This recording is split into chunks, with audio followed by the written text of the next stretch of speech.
हमारी संस्कृति, हमारे संस्कार सदा रहें हमारे साथ। सब्सक्राइब करें तिलक।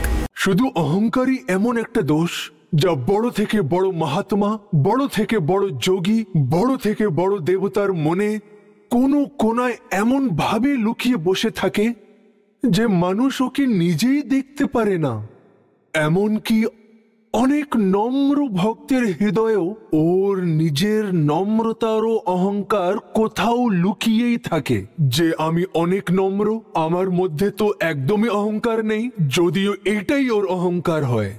সেই জন্য যখনই প্রভু নিজের কোনো ভক্তকে অহংকারের জালে ফাঁসতে দেখে শিগগিরই ওর মন থেকে এই অহংকারকে ধুয়ে মুছিয়ে দেন। ঠিকই ওইভাবে যেভাবে মাতা নিজের অসহায় শিশুরের শরীর থেকে ওর দূষিত মলমূত্র নিজের হাত থেকে ধুয়ে ফেলে।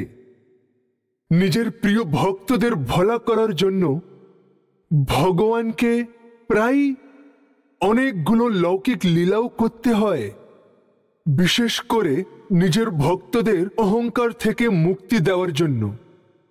আর এই অহংকারের বাসে পড়ে ওনার নিজের সখা অর্জুন হোক অথবা ওনার স্ত্রী সত্যভামা হোক,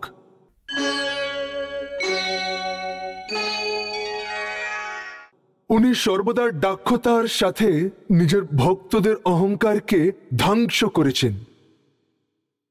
ভগবান শ্রীকৃষ্ণের 3 প্রমুখ পটরানী ছিল,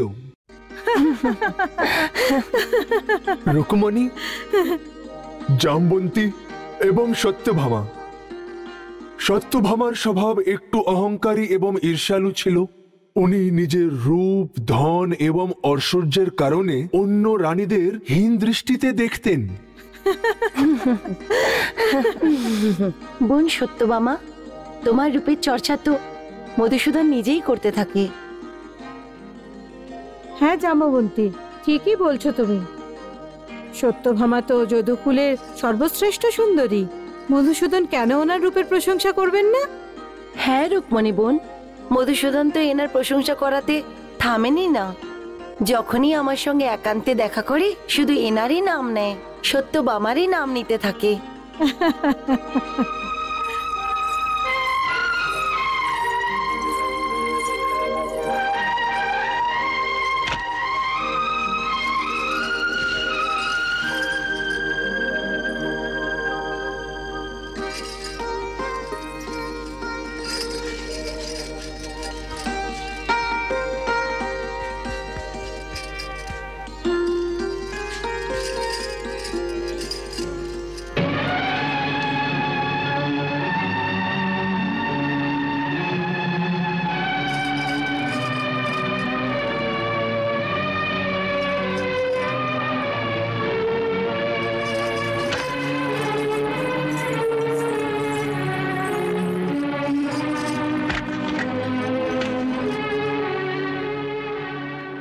দাসী, আমাকে নয়, প্রথমে সত্যভামাকে লাগাও না আলতা।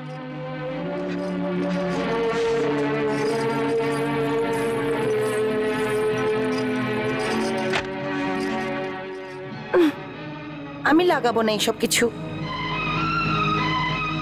কেন সত্যভামা? ব্যাস, আমি বললাম না আমি কিছু লাগাবো না।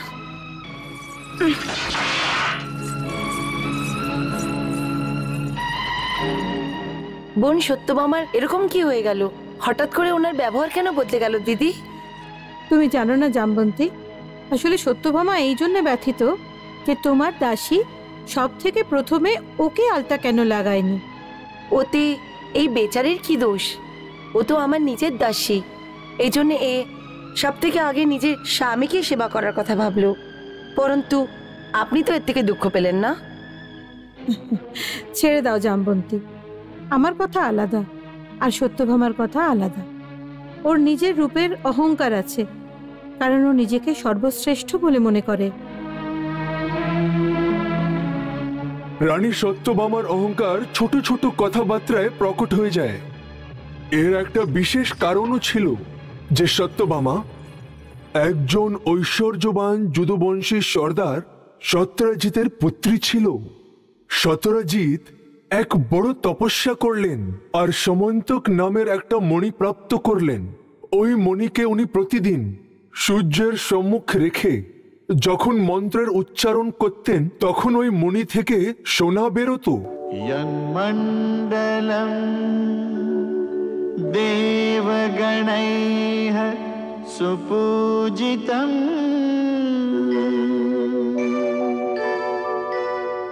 विप्रैः स्तुतं भावन मुक्तिकोविदम्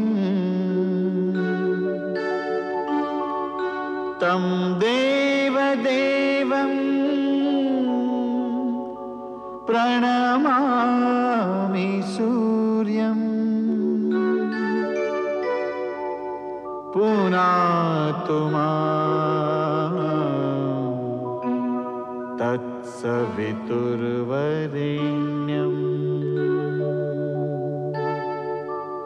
तत्सवितुर्वरेण्यम्।